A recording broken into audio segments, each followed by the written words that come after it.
Oke teman-teman, bagi pemula cerdas, semangat menanam anggur di kebun halaman rumah kita. Mari bergabung dengan kami, metode yakin niku iso 13 Iwan. Karena teknik merupakan salah satu faktor di antara 10 faktor yang paling dominan keberhasilan menanam anggur, yaitu teknik pupuk, pangkas, dan penjarangan. Kami akan membahas mengenai penjarangan teman-teman. Ada salah satu pemula yang belum begitu cerdas berkomentar mengenai teori aja. Mana bisa dalam satu tersier membuahkan 4 dompol. Begini teman-teman, kami masih konsisten dengan jumlah tersier dalam satu sekunder adalah maksimal 25 batang tersier.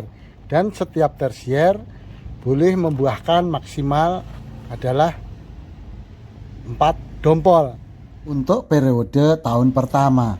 Mari kita akan jelaskan.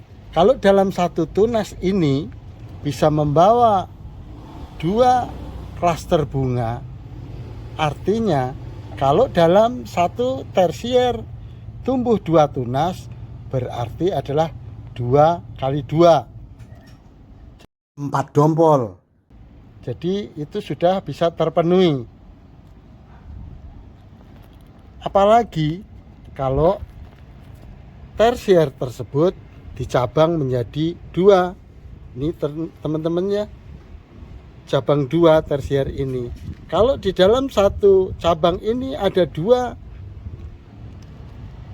tunas, berarti sudah 4. Kalau di sini ada 1 lagi tunas, berarti bisa 6 dompol.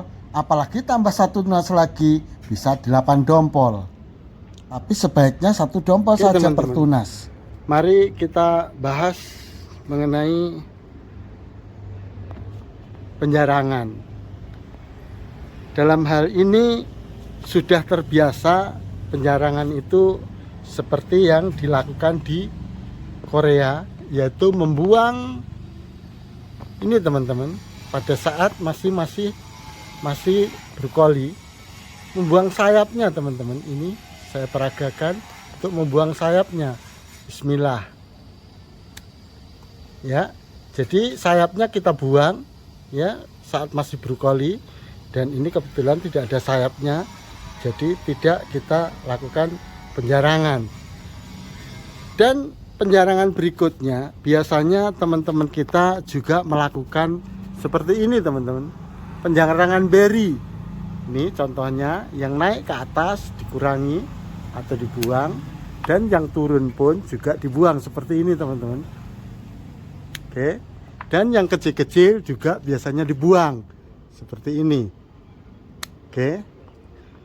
Nah, hal ini biasa dilakukan teman-teman. Tetapi ada beberapa penjarangan yang dilakukan oleh teman kita di Australia. Itu sayapnya ini tidak dibuang. Lain halnya dengan Korea, sayapnya dibuang. Tetapi kalau di Australia, Keswanto Saputro dipelihara sayapnya, tetapi ujungnya ini yang dipangkas, dikurangin. Bismillah. Nah, inilah cara mengurangi dompolan di daerah Australia. Oke teman-teman, untuk saat ini kami tidak akan memperkenalkan cara penjarangan beri, cara penjarangan brokoli, tetapi kali ini kami ada beberapa dompol dalam satu tersier ya. Jadi kita sudah jarangkan. Dalam satu tersier ini ada 2 cabang yang kurang vigor atau tidak ada buahnya sudah kita buang. Ini ya teman-teman. Terus ini juga sudah kita buang, tinggal 1 cabang. Ya, ini juga sudah kita buang, tinggal 1 cabang. Dan ini kita masih sisakan yang 2 cabang ini kita akan buang ya teman-teman. Ini penjarangan, artinya membuang yang tidak, bismillah, yang tidak ada buahnya. Oke, jadi kita sisakan hanya 1 batang tersier. Nah,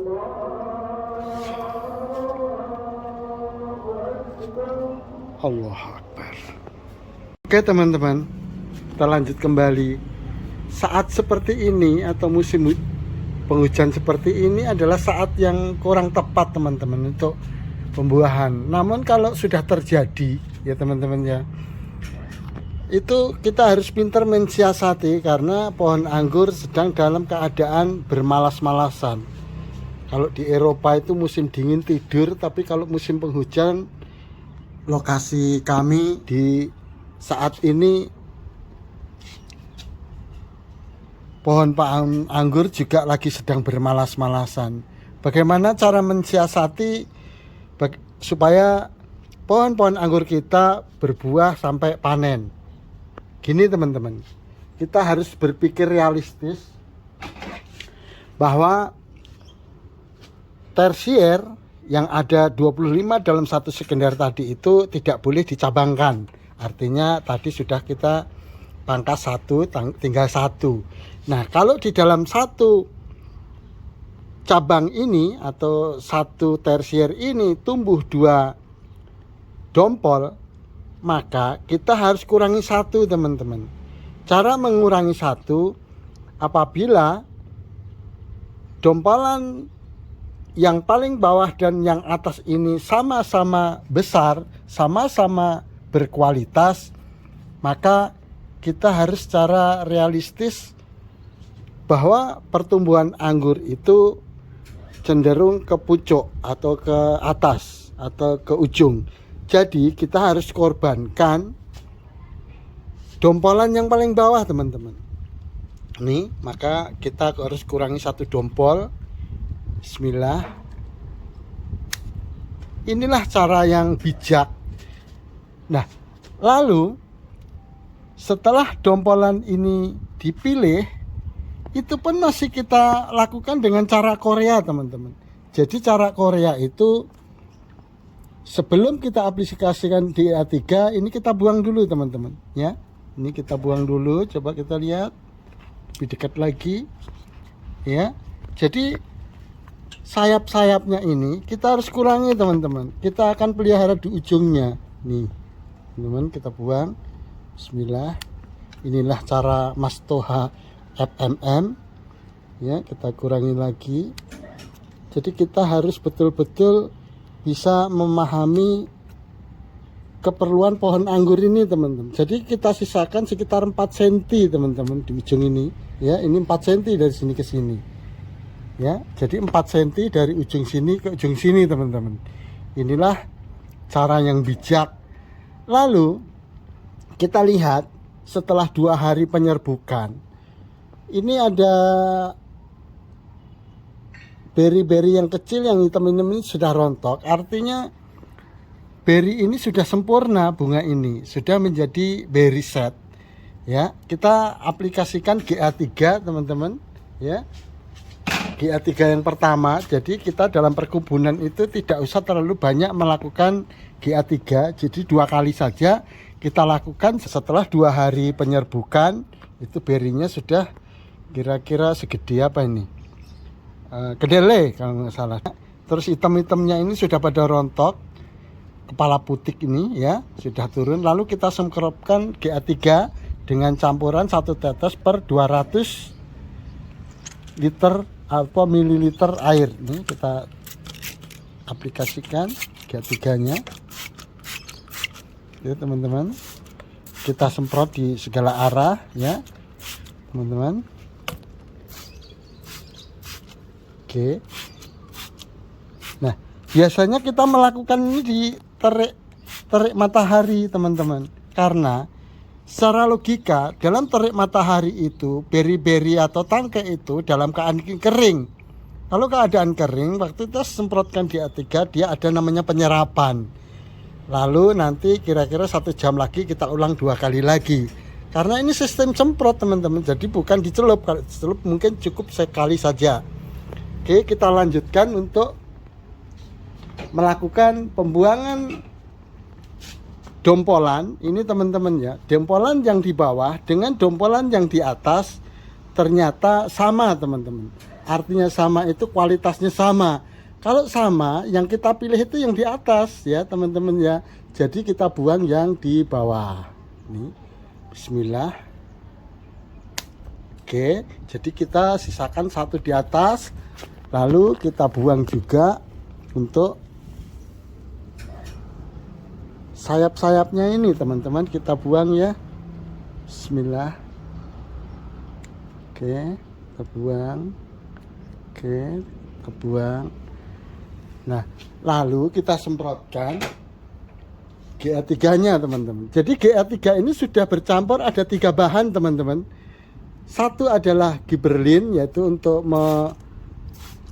memanjangkan male. Terus yang kedua dipakai CCPU untuk membesarkan beri. Terus yang ketiga untuk menghilangkan biji, teman-teman, seedless ya. Oke. Lalu bagaimana kalau kita mempunyai 2 dompol calon bunga atau brokoli, lalu yang paling gede itu di bawah, yang kecil di atas? Tentunya yang kecil yang kita buang, teman-teman ya. Kita pilih yang gede, dompolannya gede ini ya. Walaupun tidak gede-gede amat, tetapi ini lebih baik daripada yang di atas. Makanya kita sudah pangkas yang ada di atas ini, teman-teman ya. Dan ini juga calon bunganya itu ada 2, teman-teman, tetapi yang di bawah yang bagus, yang di atas kurang bagus, sehingga yang di atas ini kita sudah pangkas ya, dan kita pertahankan yang di bawah. Jadi tidak harus yang dipertahankan di atas. Dipertahankan di atas itu kalau di bawah dengan di atas sama, kita pilih yang di atas. Tetapi kalau yang di atas dengan di bawah itu lebih bagus yang di bawah, tentu kita milih yang lebih bagus. Begitulah cara bijak untuk membuahkan anggur supaya lulus sampai panen. Terima kasih Anda telah bergabung dengan kami, dan sampai ketemu lagi aplikasi GA3 yang kedua atau yang terakhir di 2 minggu yang akan datang. Ayo belajar terus dan terus belajar, ilmu anggur masih luas. Sampai di sini dulu, teman-teman, update hari ini. Mudah-mudahan bermanfaat. Jadi saya ulang kembali, untuk menanam anggur yang baik tentunya disesuaikan dengan tempat masing-masing dan kondisi masing-masing dan saat yang tentunya berbeda. Jadi baik bagi metode yakin iku iso, belum tentu baik juga untuk viewer semua. Jadi saya minta maaf kalau ada salah-salah kata. Baik, terima kasih.